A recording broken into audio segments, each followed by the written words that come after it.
हांस एक कॉमनर लड़का था। सिर्फ 6 साल की उम्र में ही उसे एक बिगड़े हुए नोबल लड़के एड्रियन फॉन कलिस्टा का पर्सनल अटेंडेंट बना दिया गया। शुरुआत में उसका काम सिंपल चोर्स तक ही लिमिटेड था, जैसे एड्रियन का होमवर्क करना।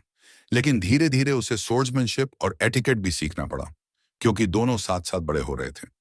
जब प्रीवियस काउंट की डेथ हो गई और एड्रियन के फादर भी गुजर गए, तब हंस की रिस्पॉन्सिबिलिटीज अचानक कई गुना बढ़ गईं। अब वह सिर्फ पर्सनल काम करने वाला सर्वेंट नहीं था, बल्कि पूरे काउंटी के अफेयर्स और बिजनेस मैनेज करने वाला हिडन मैनेजर बन चुका था। उधर उसका master Adrian drinking and women में बिजी रहता, और हांस पर्दे के पीछे काउंट कालिस्टा का में हिडन प्रॉक्सी बनकर सब संभालता। समय बीतता गया और हालत ऐसी हो गई कि हांस को मिलिट्री कैंपेन्स में भी सब्स्टिट्यूट बनकर जाना पड़ता था। इस समय भी वह सोल्जर्स की एक छोटी टीम को लीड कर रहा था। मिशन था एक ड्रैगन की लेयर ढूंढना। तेज बारिश हो रही थी, विजिबिलिटी ऑलमोस्ट जीरो थी। सोल्जर्स आपस में कंप्लेन कर रहे थे। कोई कह रहा था शायद उनका लॉर्ड पावरफुल टाउन्स और ड्यूकल हाउस को इम्प्रेस करना चाहता है। कुछ लोग एड्रियन की खराब रेपुटेशन पर तंज कस रहे थे, लेकिन कुछ यह भी मान रहे थे कि बैटलफील्ड में वह सरप्राइजिंगली ठीक कमांड कर लेता है। उनकी बातें सुनकर हांस अंदर ही अंदर माफी मांग रहा था। वह जानता था कि वह असली काउंट नहीं है, बस उसका सर्वेंट है। उसने जेलसी और रिजेंटमेंट बहुत पहले छोड़ दिए थे। शायद इसी वजह से, अपने कॉमनर ओरिजिन के बावजूद, उसने इतने सारे स्किल्स सीख लिए। उसे लगता था बैटलफील्ड में नोबल होने का नाटक करना ऑडली कन्वीनियंट है। असली लड़ाई तो सोल्जर्स और नाइट्स लड़ते हैं, और कमांडर पीछे सेफ रहता है। थियोरी में तो यह एक स्वीट डील थी, लेकिन किस्मत को शायद यह पसंद नहीं आया। जब वे टेंट्स की तरफ लौट रहे थे, बारिश के कारण कुछ भी साफ नहीं दिख रहा था। एक सोल्जर आगे चलने की जिद करता है। हांस कुछ बोल पाता, उससे पहले ही एक एरो उसके सिर को चीर देता है। वह वहीं गिर पड़ता है, डेड। हांस तुरंत समझ जाता है, एम्बुश। सोल्जर्स चिल्लाते हैं, कमांडर पीछे हटिए। लेकिन इससे पहले कि वह मूव कर पाता, एक एरो उसकी पीठ में धंस जाता है। घाव फेटल था। जमीन पर गिरते हुए वह सोचता है, क्या यही अंत है? पूरी जिंदगी किसी और की जगह जीना, और आखिर में मीनिंगलेस मौत। अपने आखिरी पलों में वह सोचता है, अगर नेक्स्ट लाइफ जैसी कोई चीज होती है, तो वह इस बार अपनी पहचान के साथ जीना चाहेगा। एक ऐसी जिंदगी जहां उसकी एबिलिटीज को रिकग्नाइजेशन मिले, जहां उसकी मेहनत को एक्नॉलेजमेंट मिले। एक जिंदगी जो सिर्फ उसकी हो। और फिर अंधेरा। जब उसने दोबारा आंखें खोली तो सामने एक यंग लड़की मेड यूनिफॉर्म में रो रही थी। वह कांप रही थी, बार बार अपॉलॉजी बोल रही थी। हांस उसे पहचानता है, मिलीन। लेकिन वह इतनी यंग क्यों दिख रही है? वह उसे लॉर्ड कहकर बुला रही थी। हांस कंफ्यूज था। तभी उसे एहसास हुआ कि उसके हाथ में एक whip है, और जब उसने पास के मिरर में अपना रिफ्लेक्शन देखा, उसका खून जम गया। वह एड्रियन फॉन कालिस्टा के बॉडी में था। उसने तुरंत whip गिरा दी और मेलिन की तरफ बढ़ा, लेकिन वह डर से पीछे हट गई, अपने हाथों से खुद को बचाते हुए, जैसे उसे फिर से मार पड़ेगी। हांस ने ईयर पूछा। 853। मेलिने ने जवाब दिया। वह स्टन्ड रह गया। इसका मतलब वह 15 साल पीछे आ चुका था, और अपने फॉर्मर मास्टर के बॉडी में रीबॉर्न हुआ था। वह बेड पर बैठ गया, खुद को थप्पड़ मारा। दर्द असली था, यह सपना नहीं था। कमरा वही लग्जरियस रूम था। उसके हाथ नाजुक और सफेद थे, ऐसे हाथ जिन्होंने कभी असली मेहनत नहीं की। और जब उसने मेलिन के शरीर पर लैश मार्क्स देखे, तो उसके दिल में सिहरन दौड़ गई।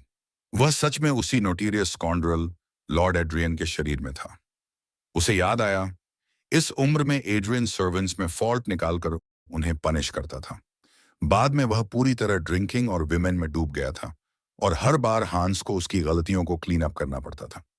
अचानक उसके दिमाग में एक सवाल आया, अगर वह 15 साल पीछे आया है, तो उसका ओरिजिनल बॉडी कहाँ है? क्या उसका छोटा वर्जन कहीं मौजूद है? यह सोचकर वह सर्वेंट्स कॉरिडोर की तरफ दौड़ा, जहां उसका पुराना कमरा हुआ करता था। लेकिन दरवाजा खोलते ही वह स्टनड रह गया। वह जगह अब स्टोरेज रूम बन चुकी थी। उसी समय एक सर्वेंट ने उसे देख लिया, क्लॉड। वह भी बहुत यंग दिख रहा था। हांस ने पूछा, हांस कहाँ है? क्लॉड ने हैरानी से कहा, ऐसा कोई सर्वेंट यहां काम नहीं करता। यह सुनकर हांस के पैरों तले जमीन खिसक गई। क्या वह इस दुनिया में एग्जिस्ट ही नहीं करता? अगली सुबह मैंशन में चर्चा थी। उनका लॉर्ड जो दोपहर तक सोता था, अब सनराइज से पहले उठ रहा है। तभी पीछे से आवाज आई, गुड मॉर्निंग। सब चौंक गए। हांस, जो अब एड्रियन के नाम से जी रहा था, ने कामली नैनी को बुलाने को कहा। सर्वेंट्स घबराकर अपॉलॉजी बोलते हुए भाग गए। उन्हें लगा पनिशमेंट मिलेगा। आज 17 जून 853 था। रीबर्थ को एक हफ्ता हो चुका था। अब उसे एक्सेप्ट करना ही था कि वह एड्रियन बनकर ही जिएगा। नाश्ते से पहले उसने कहा कि वह अपनी मदर से मिलना चाहता है। नैनी शौक रह गई। पहले वाला एड्रियन तो कभी फैमिली से मिलने नहीं जाता था। जब वह अपनी मदर के रूम में गया, उसकी यंगर सिस्टर रिजीना भी वहां थी। उसकी मदर उसे देखकर खुश हो गई। 3 साल पहले प्रीवियस काउंट की सडन डेथ के बाद फैमिली बिखर गई थी। उसकी मदर शॉक में बीमार रहने लगी। 12 साल की उम्र में एड्रियन के लॉर्ड बनने के बाद उसकी रेकलेस लाइफस्टाइल ने पूरे हाउस को फाइनेंशियल रूइन में धकेल दिया। आखिरकार एस्टेट को अपने ट्रूप्स तक लीज पर देने पड़े। हंस को गिल्ट महसूस हुआ। उसने अपनी मदर से अपॉलॉजी की और प्रॉमिस किया कि वह अब जिम्मेदारी से एस्टेट मैनेज करेगा। कमरे से बाहर निकलते ही बटलर आलमंड मिला। वही लॉयल आदमी जिसने पिछले लाइफ में हर सर्वेंट को बचाने की कोशिश की थी। हांस को याद आया कि इसी समय के आसपास आलमंड रिजाइन करने वाला था। उसके जाने के बाद जो नया बटलर आया था, वह इनकॉम्पिटेंट था और उसने फाइनेंसेस और खराब कर दिए थे। इस बार हांस ने मन ही मन ठान लिया, वह आलमंड को रिजाइन नहीं करने देगा। रिसेप्शन हॉल में मिस्टर फ्लैन इंतजार कर रहा था। टेरिटरी का एक एडमिनिस्ट्रेटर, चालाक और करप्ट आदमी। उसे देखते ही हंस को सब याद आ गया। यही वह आदमी था जो सर्वेंट्स को स्लेव की तरह ट्रीट करता था। हॉन्स ने सीट लेते हुए कामली पूछा, मिस्टर फ्लिन, आज किस काम से आए हैं? फ्लिन ने चारों तरफ नजर घुमाई, कंफर्म किया कि आलमंड कमरे में नहीं है, और फिर हल्की सी चालाक मुस्कान उसके चेहरे पर उभरी। फिर मिस्टर फ्लिन कहता है कि जैसे पहले डिस्कस हुआ था, उसने आलमंड के लिए एक सूटेबल रिप्लेसमेंट तैयार किया है और अब हमें वो बुरा बटलर डिसमिस कर देना चाहिए। हांस स्टन रह जाता है। मिस्टर फलैन आगे बढ़कर समझाता है कि उसका रिप्लेसमेंट एक आदमी है जिसका नाम साई है और वह उसे एक्सट्रीमली कॉम्पिटेंट मानता है। यहां तक कि वह उसे अपने भाई जैसा डिस्क्राइब करता है। हांस को थोड़ी देर के लिए सब प्रोसेस करना पड़ता है। वह पूछता है, आपने सच में कहा कि आप आलमंड को फायर करना चाहते हैं? मिस्टर फलैन थोड़ी देर के लिए पीछे हटता है, फिर जल्दी से रिकवर करता है और स्लाई स्माइल देता है। वह कहता है कि शायद हंस ने उनकी प्रीवियस कन्वर्सेशन भूल गया होगा। फिर वह अपने पॉकेट में हाथ डालता है और हांस के हाथ में कुछ गोल्ड कॉइन्स स्लिप कर देता है। हांस और भी शॉक्ड रह जाता है। ऐसा लगता है कि प्रीवियस एड्रियन भी एडमिनिस्ट्रेटर से ब्राइब्स लेता था। मिस्टर फ्लिन कहता है कि यंग लॉर्ड को इस तरह के मैटर्स में हाथ गंदा करने की जरूरत नहीं है। बस आलमंड पर एम्बेजलमेंट का चार्ज लगा दो और सारी चीजें सेटल हो जाएंगी। वह कहता है कि वह यूजुअल की तरह सारे रिकॉर्ड्स भी तैयार कर देगा। हांस अंदर ही अंदर सोचता है कि यह कितना आउटरेजस है। 10 गोल्ड पीसेस, यह स्टैगरिंग अमाउंट है। कंपेयर करें तो एक कॉमन फैमिली के मंथली एक्सपेंसेस लगभग 10 सिल्वर पीसेस होते हैं। 10 गोल्ड कॉइन्स एक ऑर्डिनरी हाउस होल्ड के 20 महीने के लिविंग कॉस्ट के बराबर हैं। मिस्टर फ्लिन कलिस्टा टेरिटरी का एडमिनिस्ट्रेटर होते हुए लॉर्ड के मॉडेस्ट स्टाइपेंड के अलावा कोई लेजिटिमेट इनकम नहीं रखता।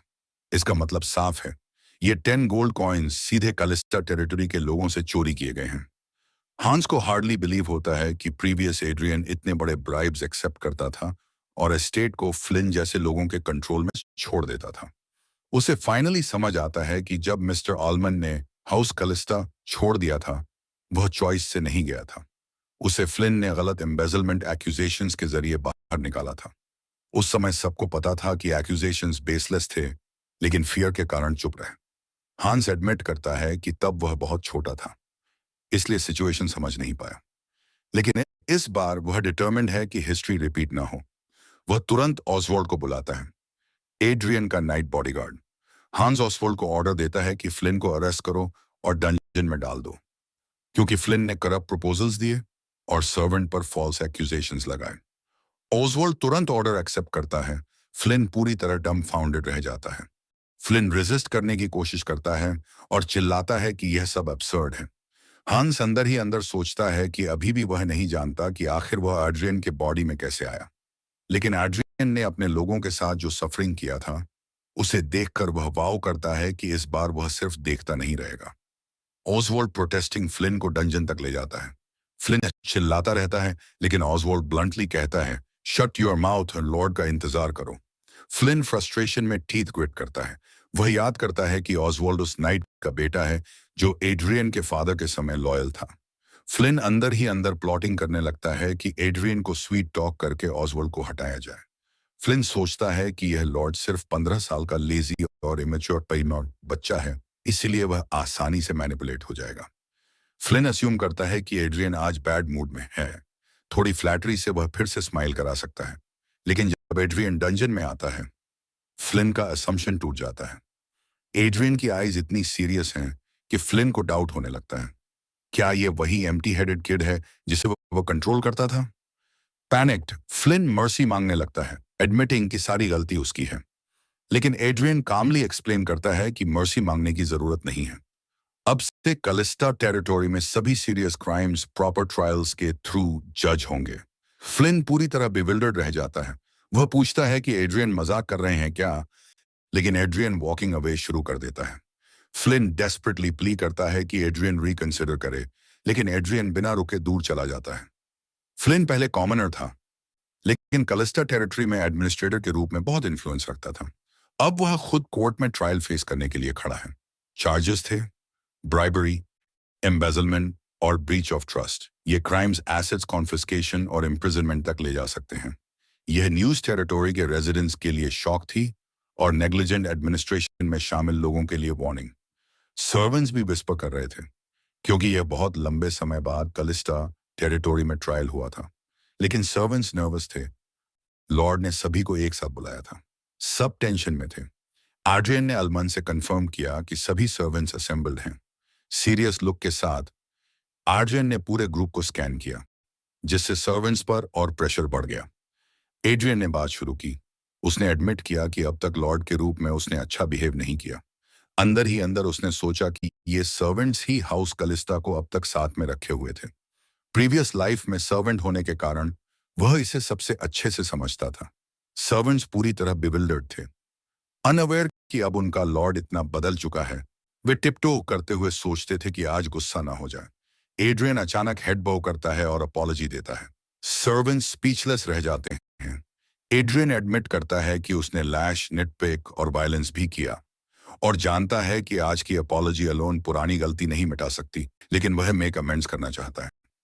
एड्रियन कहता है कि उसने अब तक अनरिलायबल बिहेवियर दिखाया, लेकिन अब से कलिस्टा टेरिटरी को बेटर प्लेस बनाने का प्रॉमिस करता है, जहां लोग खुश रहें और अच्छा जीवन जी सकें। इसके लिए वह कैसल में लोगों का प्रॉपर केयर करना शुरू करेगा। धीरे धीरे जो चीजें लैकिंग थीं, उन्हें फिक्स करेगा। इवन ऑलमंड थोड़ा टेकन अबैक रह जाता है। एड्रियन कहता है कि शुरुआत में केओस हो सकता है, लेकिन उम्मीद करता है कि सभी ट्रस्ट और फॉलो करेंगे। सर्वेंट्स डिसमिस होने के बाद आपस में विस्पर करने लगे, ट्राइंग टू अंडरस्टैंड इस नए वर्जन ऑफ लॉर्ड को। मेलिन स्केप्टिकल थी। सिर्फ एक वीक पहले ही उसने विप से पनिशमेंट फेस किया था। सोच रही थी कि क्या कोई ओवरनाइट इतना चेंज हो सकता है।